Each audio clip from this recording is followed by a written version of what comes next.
Our last session before the lunch break is about the structural heart disease like last year. I would like first introduce my panelists for this session. Dr. Paul Moore. He's our cardiothoracic surgeon. I have known him for the last 15 years. He's extremely talented and skilled, has done an outstanding job for the community of South Central Kentucky.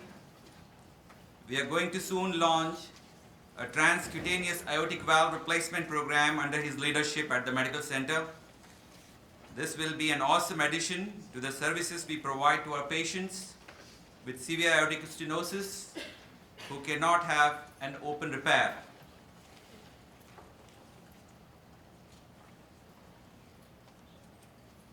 I would like to invite Dr. Abdul Wahid and Dr. Shoaib Akbar as well on the stage. Both of these young interventionalists does an extremely fantastic job for our patients with coronary artery disease. They both hold multiple board certifications in the field of cardiology. Dr. Abdul Wahid is our Director for Interventional Cardiology, and Dr. Shoaib Akbar is an Associate Director for Interventional Cardiology and Director for Non-Invasive Cardiology. They are also fellows of the American College of Cardiology and the fellows of the Society of Cardiovascular Angiography and Interventions. I would like to introduce our guest speaker, Dr. James Slater, the Robert and Mark Bell Professor of Medicine, Director of Cardiac Catheterization Lab at New York University. First and foremost, I would like to thank Dr. Slater for accepting our invitation for 2 consecutive years.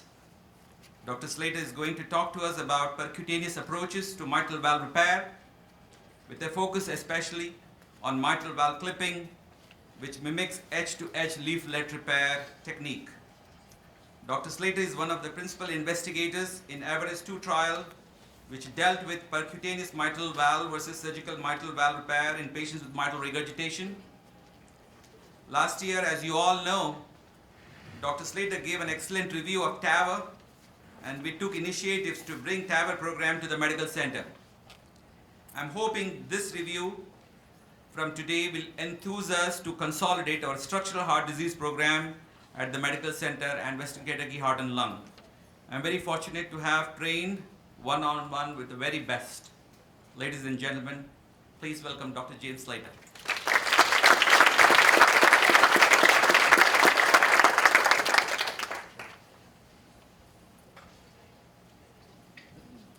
Thank you, Mohammed, and I'd just like to congratulate the organizers of this symposium for a really excellent group of speakers.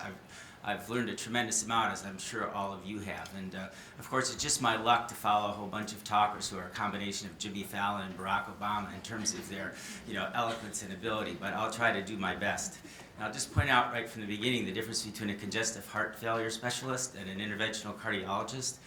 Is that one can walk around with a microphone and be quite agile. The other one is standing propped up by the lectern because of wearing lead for 26 years, 8 hours a day. But we all have our occupational risks that we have to endure. So anyway, I'm going to talk about another challenging subject here, which is the transcatheter treatment of mitral regurgitation.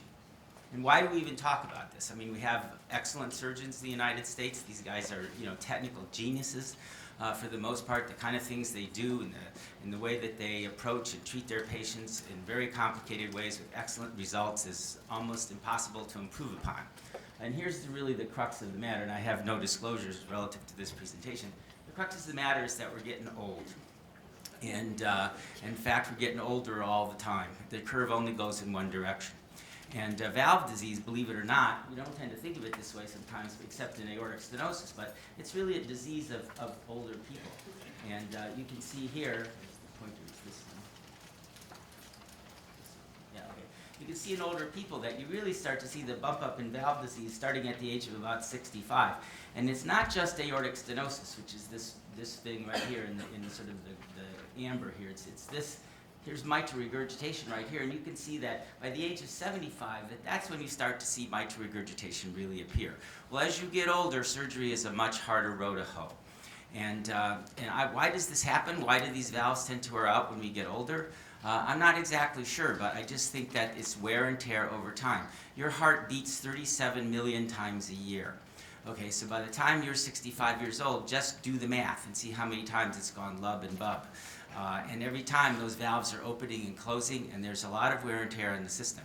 As you get older, lots of other things happen. You know, you get stiffer, you get calcified, lots of things go on, and these valves just wear out. And it's, you know, it's a problem for the surgery because when your valve wears out and you're 84 years old, and you have some other issues going on, COPD, a little early onset dementia, you're not exactly jumping up and down about the possibility of going on having a bypass surgery, or going on a heart-lung machine and having a complex open heart operation.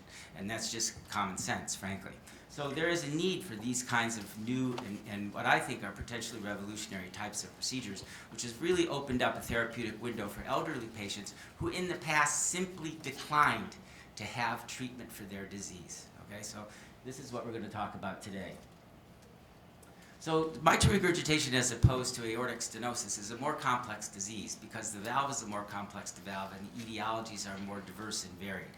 Aortic stenosis is kind of a sclerosis, a calcification, an infiltration of cholesterol into the valve substance itself, followed by inflammation and calcification, and over time, you know, the substitution of a very stiff and non-mobile structure to one that was much more supple and flexible.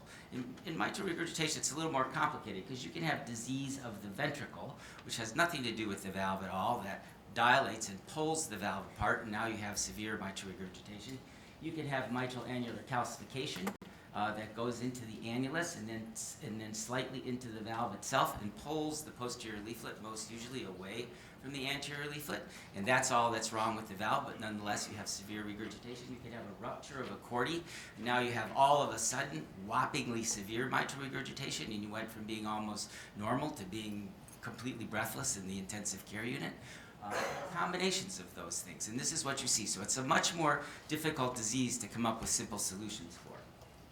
But here's a general classification that you might think about. And one is to talk about primary or degenerative mitral stenosis. So this is disease of the valve. The valve is broken and the therapy is directed at repairing the valve and or the specific defect. It could be the leaflet, the chordae, the annulus, the papillary muscle, or some combination of these things. And this is opposed to secondary or functional mitral regurgitation, where the ventricle is broken and the valve is normal. So there, the therapy is directed at improving left ventricular function, and that can be something simple. I've seen patients again and again and again come in with heart failure and have moderate to severe mitral regurgitation. What they really need is a diuretic. And when you give them a diuretic and treat their heart failure and you shrink their ventricle, guess what? Their mitral regurgitation goes away. They don't need an operation. They don't even need a consideration of anything like that. So sometimes just simple medical therapy can really have a major influence on what you might consider to be a valvular condition. So those are things to think about. So the first approach to percutaneous treatment of mitral regurgitation, and I will say this, that the initial inventors of this technology were thinking about it incorrectly. They said, okay, we're going to treat mitral regurgitation in everybody a different way by a percutaneous technique. Just they were thinking about it in terms of, you know, what stents did to bypass surgery. You could just stent anybody whether they're 32 years old or 82 years old, and you can avoid bypass surgery in those people. And that's kind of what their paradigm was, thinking about how the clip would work. And they got it all wrong, to be honest with you, because we have tremendously good surgery at very low risk for young people with degenerative mitral regurgitation. And they shouldn't be in trials of percutaneous therapy because they have a fabulous therapy that lasts for decades, for the most part, that the surgeons pull off again and again and again with aplomb. So, but in the first trial, the ERIS trial, was an all-comers trial of people with, we'll talk about this in a second, people with mitral regurgitation. And this got people really angry, especially the surgical community. And it took us a really long time to make the next leap, at least in the United States, and get this into clinical practice because of that fundamental error that they made at the beginning. But let's just talk about the technique a little bit, because it is kind of clever. How did it come about? In Milan, a man named Alfieri, who was a surgeon in Milan, still alive and very active, was operating on a patient that had an ASD and was closing the ASD. And he noticed that the patient's mitral valve was clipped together in the middle. It wasn't clipped, it was a congenital, non-separation of the mitral valve right in the middle of the leaflet. And so she had a dual orifice mitral valve, and she was completely fine. She had no symptoms related to that. He repaired the ASD, and she went on, has done really great. So he recognized this as a phenomenon, and the next patient that he had to operate on that day had significant mitral regurgitation and not an ideal candidate for repair. So he said, if this patient has this, and is doing okay with it congenitally, why don't I just clip the valve together and see what happens? And so that was the Alfieri stitch, and that's how it came about. And so some other people, Mehmet Oz for one, said, well, why can I stitch it if I can clip it? And then there was proprietary property related to that. And then a guy named Fred St. Gore out in Silicon Valley said, well, why can't I put that clip on percutaneously? So there's the iteration of the ideas that go beyond percutaneous approaches to mitral regurgitation, how we could clip this valve without actually taking the person to surgery. So what he does in typical American fashion, and I wish more other countries in the world were able to do this, although Donald Trump doesn't necessarily, but nonetheless, he goes to the Foundry, which is this group of venture capitalists in Silicon Valley. He pitches the idea. They say, here's a bunch of money, and off they go. And they develop this clip, and it's really pretty ingenious. And this is how it works. You go up and you do a transeptal puncture into the left atrium. You put this 24 French catheter into the middle of the left atrium. You advance the clip delivery system through it, and you go down through the mitral valve, and you put this clip on in the middle of the mitral valve, just like Alfieri stitched it in the middle of the mitral valve. Well, it sounds simple. It's a little more complicated than that. The first case I did took 6 hours because I didn't have any idea what I was doing. But we have gotten a lot better. But these are the features of the clip that make it work. It's a 24 French delivery sheath. You have to be careful how you put that up because it's very big. The clip is repositionable. If you don't like where it is, take it off, put it somewhere else. That's a key feature. It's completely movable in three-dimensional space, so that allows you to go medial, lateral, anterior, posterior, rotate it this way, up or down, and you know where you are. And so that allows you to clip the valve. A second clip is deliverable through the same sheath, so if you've achieved a reduction but not as much as you like, put a second clip on if you think you can get away with it. Surgical options are preserved, at least at the beginning. So if you get a result that's not optimal, within 2-3 months, the patient's still having symptoms, you can send him to surgery. And of course, especially in people who are on the younger side, that was a very viable option if the clip didn't work. You do it under general anesthesia, and you do it with TEE guidance. This is the clip itself. It's a nasty looking thing, but it's actually pretty simple. It's got these arms that you bring down through the valve, and the arms are like this. You open the clip like this. There's these grippers here. You float the clip underneath the mitral valve till you got it just where it is. You drop the gripper clips and grab the leaflet, and then you close the clip, like that. And that doesn't matter. That's how you actually grab it.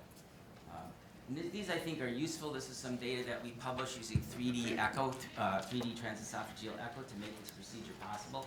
So a 3D echo, I can see where I want to do my transeptal puncture right at the intraatrial septum. It's important to be posterior and high so that you know you have a lot of room to maneuver the clip and the guiding catheter. So you don't want to go through the fossa, and the transesophageal echo helps you to make that decision.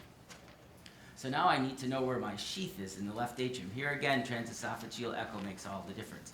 This is a big sheath, and you don't want it to be over here on the wall of the left atrium. So it helps you see exactly where you are, that you're not going too far, that you're not too back at the septum and likely to lose your access. And then it also helps you see when you're bending this sheath down over the mitral valve, so it's positioned right there over the leaflets, where you are. And then as the clip comes down, you can see where the orientation is. You want to be able to go through the valve and clip the valve perpendicular to the leaflets, not parallel. Because if you're going in where the line of coaptation is parallel to it, you'll miss it every time. So the 3D echo really helps you get that sort of orientation. And all these advances have made it possible that this procedure is done very quickly and efficiently. Our average clip time from the time we do the transeptal puncture till we put the first clip on is 23 minutes.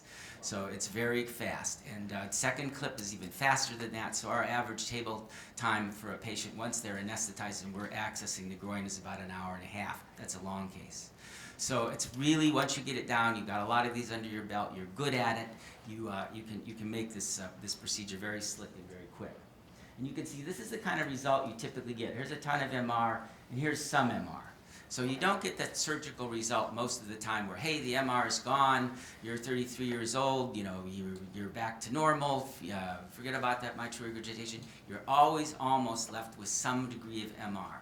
But if you're 84 years old, you know, and you're not climbing Mount Everest, that's probably good enough for you because you're not in the ICU, and you're doing everything that you really want to do, and you just think your doctor is a genius. And so I think that in these really older patients that are difficult surgical candidates, that this represents a really viable option. Okay, so let's just talk about the ERIS 2 trial. I'm going to go through this pretty quickly because there are problems with this trial, as I talked about before, because they kind of picked the wrong patient set to start it out with and generated a lot of opposition to the results of the trial right from the beginning. But the fundamental truths and the fundamental observations that they made with ERIS have held up in many other ways that the CLIP has been evaluated. So I think it's important to understand it a little bit. So you had to be a candidate for mitral valve surgery. That's pretty broad. You had to have moderate to severe MR. And I will say this, that the patients in this trial had a lot of MR. The most common reasons people were declined entry into the trial was they didn't have enough MR. So that was a good thing about it. You had to be symptomatic or you had to have left ventricular dysfunction, bad EF, dilated systolic dimension, new onset atrial fibrillation, pulmonary hypertension.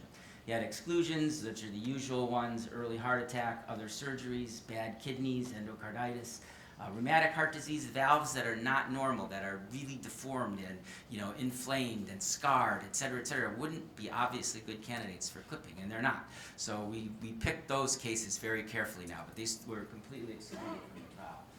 And the other things are there are some valves that are not clippable. They're just too far pulled apart. The functional disease is too far advanced, and the leaflets are so far apart you can't grab them. So those people were excluded from the trial. Too much flail, that the leaflet's just going way back into the left atrium and then way into the left ventricle, and you can't get the clip to grab it. So those were things that were exclusions. So they enrolled 279 patients. Interesting thing about this is one of the first randomized controlled trials. As cardiologists, we're addicted to randomized controlled trials. This is one of the first randomized controlled trials that was done in valvular heart disease, and so that was a big advance. So we had 279 patients. They were randomized 2-to-1.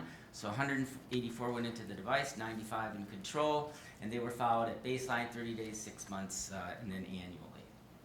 By and large, they were well matched. They were average 65 to 66 years old, right in here. I will tell you now that the average age of a CLIP patient is 84 years old.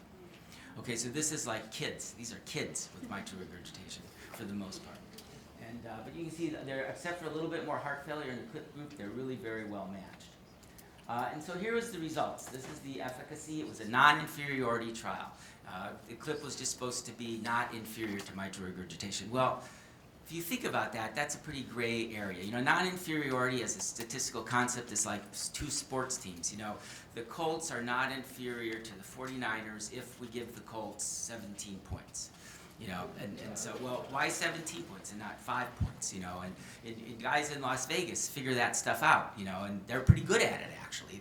They ought to go into medicine. They might be better at doing non-inferiority than we do. But anyway, you have to come up with a concept about what's non-inferior, and they said a third, that if we take this outcome, freedom from combined death, mitral valve surgery, repeat operation, mitral valve dysfunction, or MR greater than 2+ at 12 months, if we have 2/3 efficacy, we're not inferior. That was what they said. And in fact, they did a whole lot better than that. They had a observed difference of 15%. So they were only 15% inferior when you take that definition, okay? So that's efficacy as far as this is concerned. Okay, well, what about safety? Okay, so one of the things that this trial showed was that the CLIP is pretty safe. But here's the hooker with that. Most of the difference between surgery and the CLIP was transfusion. Everybody that has mitral valve repair surgically, or almost everybody, gets a transfusion, and that's pretty clear for surgery in general. So is that really a safety problem? And there's been a lot of discussion about that. But and remember, these are young people for the most part, but there was more stroke, there was more death, there was more problems with surgery. It just wasn't statistically significant. But nonetheless, there certainly was no signal that the CLIP was less safe. But what else happened? Okay, so here's the amount of mitral regurgitation. You can see with surgery, things get pretty good. Almost everybody has 1+ or 0 or 1+ mitral regurgitation after surgery. There's only about 22% of people that are left with 2+. But if you look at the clip, 34% of people are left with 2+, an additional 18% with 3 and 4+. Now that's the very first experience with the MitraClip. These are the first 300 patients that were done in the world. So people were just learning this technique at this time. But it's still very clear that the clip is not as good as surgery as reducing mitral regurgitation. And anybody who tries to tell you differently is giving you a line of malarkey. Okay? But nonetheless, it might be good enough. And my argument is it certainly is in many patients. Okay, and what's the argument for that? Well, guess what? If they're clipping, even though you don't get as brisk a reduction in mitral regurgitation, you get a reduction in left ventricular end diastolic volume. You get reverse remodeling, which is a good thing. That means that there's less burden on the heart of regurgitant volume, and the heart is shrinking and getting better. Okay, and that happens in surgery. It happens actually a little more robustly in surgery, but it's not a non-statistical phenomenon or a trend with the clip. It's a real statistical improvement. And here's some other interesting hemodynamic data in people who got the clip and after the clip. This comes from Cedars-Sinai. Look what happens. Your MR grade goes down after the clip. Your cardiac output goes up. Your systolic blood pressure goes up because there's more stroke volume going into your aorta than into your left atrium, so your blood pressure goes up. Your systemic vascular resistance falls. Your LV-EDP falls. Your right atrial pressure goes up because there's more blood going around to the right atrium.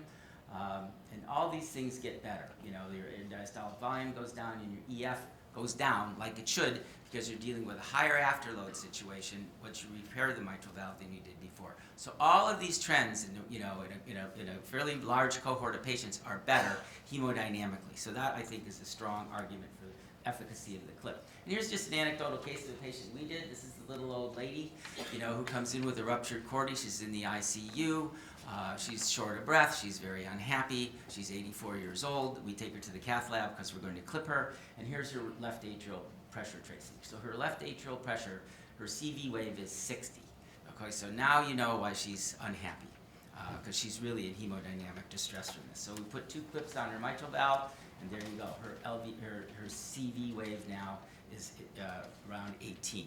So she's a very happy person. She comes back to see me wearing lipsticks and earrings and thinking that, I'm just the greatest thing since sliced bread. And so, that's a very rewarding type of procedure to be involved with. Okay, so here are the long-term results with CLIP. This is the 5-year ERIS trial. I'm sorry this isn't a little bit clearer. But you can see that at the beginning, there are people that don't do well with the CLIP. Within the first 6 months, there are people who have severe MR after clipping. They have maybe high moderate MR. They're still short of breath. The clip has come off of one leaflet, so you're right back to severe mitral regurgitation again. That doesn't happen very often, unless now that we're better with the technique, but it did happen. And so those people then go on to surgery for the most part. And so you have a sort of early failure rate, which is implied here. But then as you do the landmark analysis, starting at 6 months, guess what? They all do the same. Whether you have surgery or you have clipping, you do the same in terms of that repeat surgery, heart failure, death argument. So if you get a good clip result, generally it's a robust result and it's fairly long lasting. So that's another plus for the technique. Now, I showed you the ERIS trial, which the problem with it was just the wrong group of patients. It was 38-year-old. In fact, I have to tell you the story because the first person that I clipped was this 38-year-old woman from Westchester, and she had pretty severe MR, and she was one of these gymaholics and had to go to the gym every day, and was just not a happy camper, and she was not going to have surgery. She was very attractive, and she just was not doing that sternotomy thing, and no way. So we had the clip as an option, and she was an eligible patient, so we clipped her. And I saw her at 8 years the other day, and she still has low moderate MR. She goes to the gym every day. She's okay. I can hear her murmur, but she's quite functional, and her sort of LV cardiac morphologies are not in any way alarming. So you can get away with it. But if she walked into my office today, I said, let me talk to you about Dr. Lumay, who's a genius in this procedure. You're going to have 0 MR. He's going to put it under your right breast. Nobody's ever going to see this. So it's just not the procedure for young people. But like I said, the first patient we did is still tootling along, having a clip. But here's the problem. Here's the story in older people. And this is kind of a funny paper. It's just a big gamish of a bunch of trials and observational studies and people who got mitral valve surgery or clipping who were older. who are high risk for surgery. And you can see I think the average STS score in these almost 3,200, actually 6,400 patients is like 14, 12 to 14. So they're very high risk, average age 84, as you might see. Well, guess what? You know, the safety thing that we talked about before in ERIS, which was a trend, but not really statistically significant, is a really different story in older people. And you can see here, look at the event rates in people that got clipped, which is here for death at 30 days, 3.3. Look at the people that got surgery, 16.2. Look at the stroke rate, 1.1, 4.5, highly statistically significant. Look at bleeding, 4.2, 59. So you see that it's a really hard operation in people that are elderly that have high surgical risk. And so that's where we do the clipping in people today. Well, what's the worldwide experience? Now there's over 20,000 people, this is higher now obviously, that have gotten the clip. Most of them get it for functional MR, and that's because Europe adopted this very quickly. They got CE mark almost right away, and the Europeans tended to use it a lot for functional MR, because surgeons didn't want to operate on functional MR, as I'll show you. But nonetheless, people with functional MR were complaining, and the doctors, the cardiologists, thought they could make them better if they clipped their mitral valve. And so the early experience, which has accumulated most of the patients up to now, was in functional MR. So there's a lot of experience in that. Degenerative MR, 22%, and sort of a mixed bag. Sometimes you really can't tell, and about 13%. So in October of 2013, the FDA, after a really long, arduous decade almost, approved the mitral clip for high-risk patients with degenerative MR. It's still not approved in the United States for functional MR. And so this is the results of the TVT registry, which every patient that gets clipped has to be submitted, the results to the registry. So we have a pretty good ongoing registry experience about how these people do, at least in the United States. These are the places that clip in the United States. I suspect probably around here, Vanderbilt would be the closest. I don't know if Louisville's doing it as well, but and I hope you guys are too someday, and sooner than later. But here, so this is data presented by Paul Saraja about what the clinical experience was in the United States once legalization or FDA approval occurred. Anyway, mean age, just like we said, 83 years old. They're all really sick. They're almost all hospitalized. A lot of prevalence of atrial fibrillation. Really, really sick group of people. And the same results in this now much more experienced group of operators as we saw in the ERIS trial. That the change in mitral regurgitation goes from mostly 3 to 4 to mostly 1, but still a lot of 2. You know, about 30%, 25, 30% grade 2. But most of the people get better and are clinically better. So procedure success, 91%. Complications, about 8%. Length of stay, 3 days. Imagine what the length of stay after surgery is in people like this. Okay, so home discharge in 81% of people. And I won't go into this too much, but it was the typical group of patients that we talked about. You know, a prohibitive risk population with 86% degenerative MR, just like the FDA dictated. So we're paying attention to our governmental directors.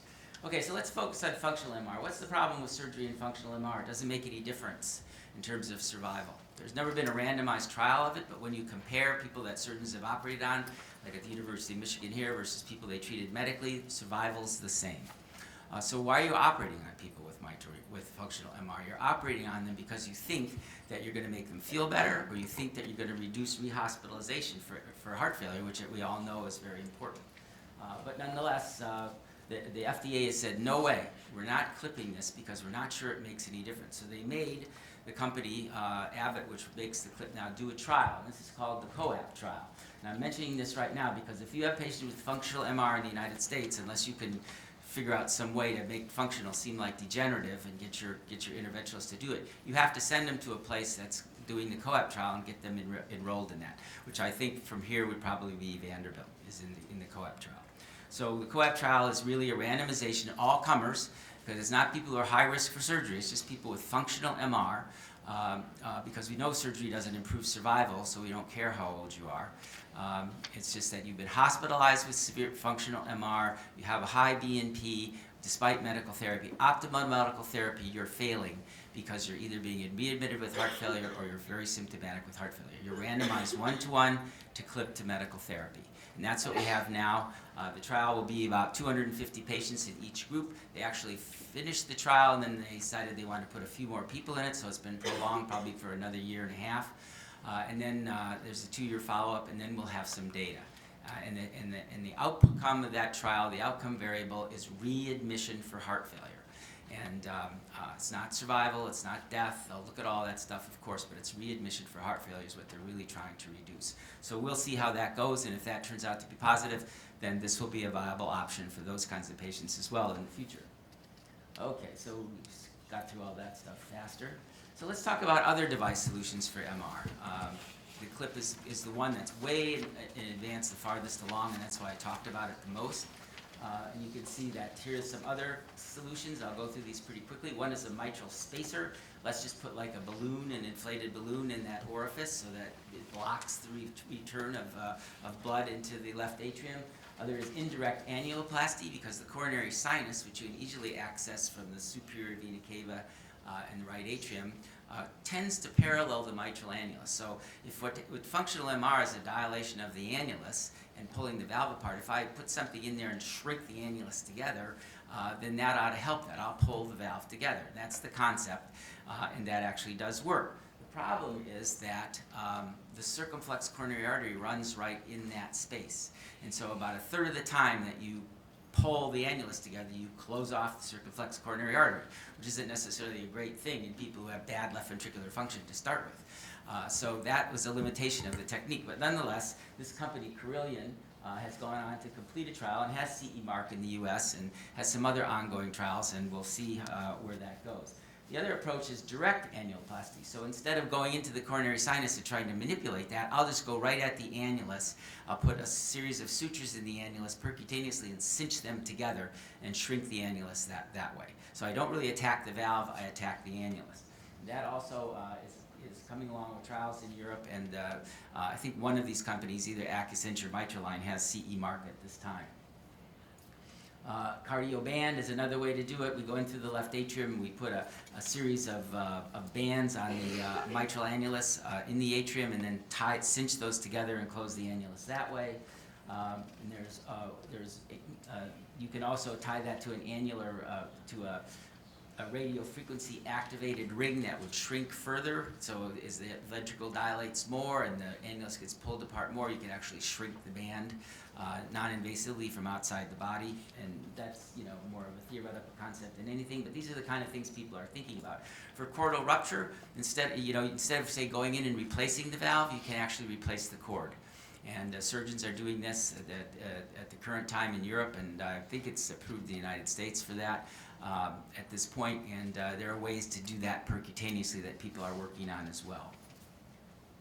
So this is just a CerlanDan band. It goes into the coronary sinus. I just show you here, and then you plant one of it here, you plant one of them there, and then you tighten it together, and it just shrinks the annulus posteriorly and moves it towards the anterior leaflet. And this is some of the data.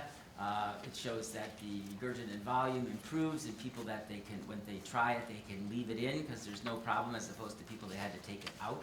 The effective regurgitant orifice area gets better, but these improvements are on the order of about 30 to 40% improvement. So not as good or robust as the clip, but nonetheless, there may be a role for this in certain patients in the future.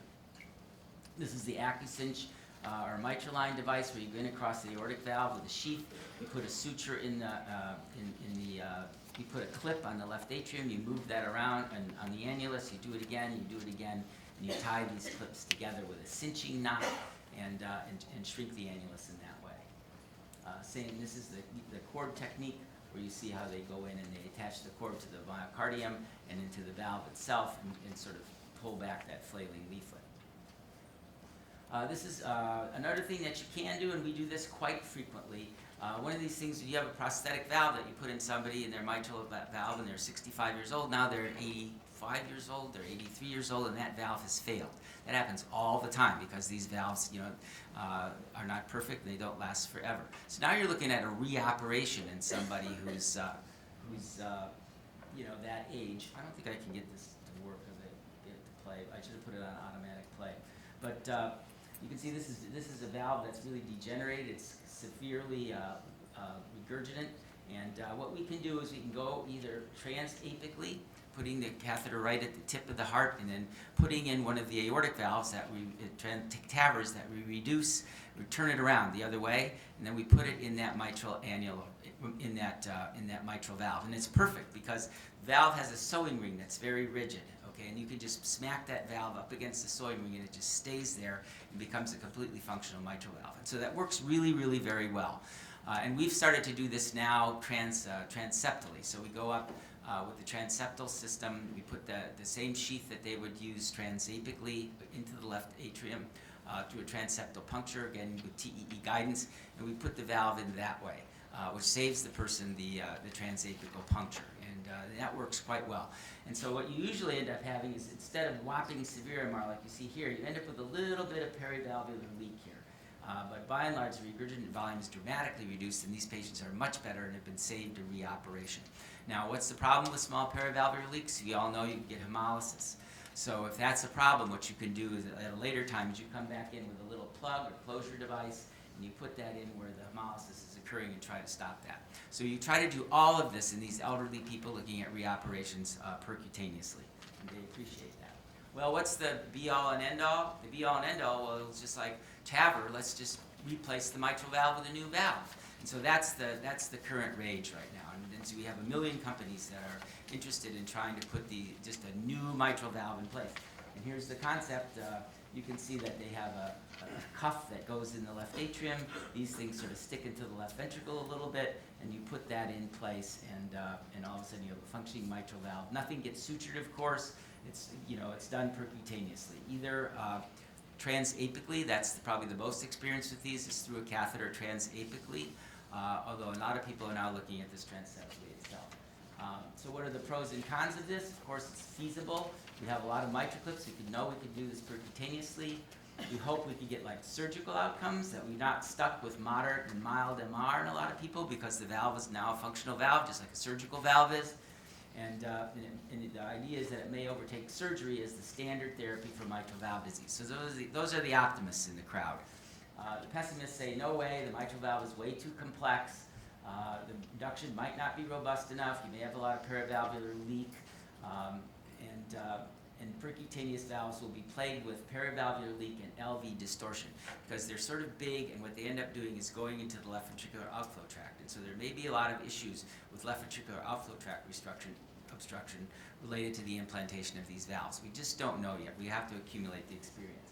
And and the other idea is, well, surgeons have spent a whole lot of time learning how to repair these valves rather than replacing them.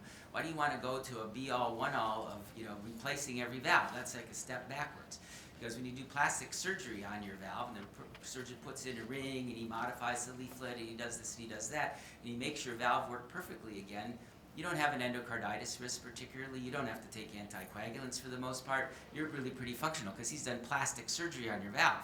Well, if you're just putting in a whole new valve, you may have lost all the advantage of that. So maybe in certain patients, the clip is a better option because it's more like than a valve replacement, because it's more like the kind of plastic surgery that the surgeons do with mitral valve repair. Just something to think about. So here are the people that are thinking about this. Cardiac Q, bought by Edwards. 12, bought by Medtronic. Tendyne, bought by Abbott. Neovasc, which does the Tierra valve out of Canada. Caisson, which is out of Minnesota. The first U.S. patients have been done at NYU. Again, this is a transapical system, transeptally applied system. High Life, Mitral Assist, Navigate. See, there's a lot of people interested in this field, so it's getting crowded. We don't know where it's going to go.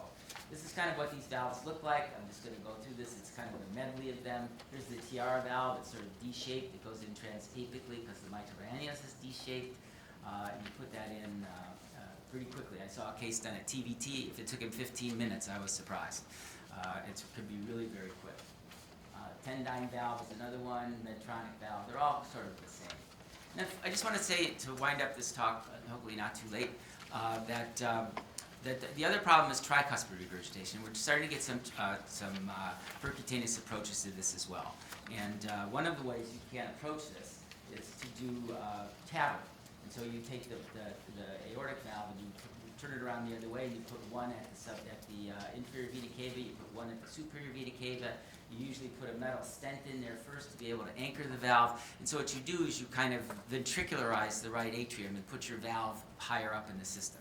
And several patients have been done with that, like that, and it works. The problem is it's expensive because nobody pays for it because it's totally off-label and you're using two $30,000 valves, so nobody's too excited about going that route. But the other thing you can do is mimic the K procedure. And the K procedure is something that surgeons do for mitral regurgitation, where they take the tri-leaflet, tricuspid valve, and they turn it into a bicuspid valve, and they sew off that third leaflet. And that reduces the annular dimension and is a fairly effective way of reducing TR. Well, the idea is you could take something like a mitral line device and come down through the superior vena cava and do exactly the same thing. You just put one pledget in the at one edge of the leaflet and the other one, and just tie them together, and you just tie off that third leaflet. And so this is subject to an ongoing trial in Europe right now, and it's going to be coming to the United States very shortly. In fact, they've identified the first 3 U.S. sites that they want to get started. So this whole field is really kind of rapidly evolving, and people are doing a lot of imaginative thinking about it. So in conclusion, I would just say that transcatheter therapies to treat severe symptomatic MR are available and clinically useful in select populations. Surgical repair and replacement, if known to be effective, is still preferred in low-risk patients. I want to emphasize that again and again and again. And this is true for TAVR too, just by the way. I mean, there's this TAVR enthusiasm that we're pretty soon everybody's going to get a TAVR. In my opinion, that's not going to happen, and we have to have some restraint about, about who the people are that really benefit with this kind of technology. And transcatheter approach is still in its infancy, with more developments expected in the near future. And as you can see from the slides I showed you, there's just a whole lot of development going on, innovative development going on in this field. So thank you for your attention, and I appreciate it, and I'd be happy to answer any questions if you have them.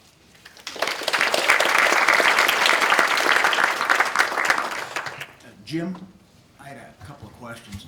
Number one, it's a pretty big delivery system for that mitral clip. Do you have many problems with atrial septal defects afterwards or not?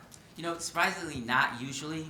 If the sheath goes through, it's just a puncture, and there isn't a whole lot of manipulation of the sheath after that, then usually you have a little bit of a high velocity jet that just usually closes off, and it's not. So it's like small ASDs we never worry about. We don't worry about that.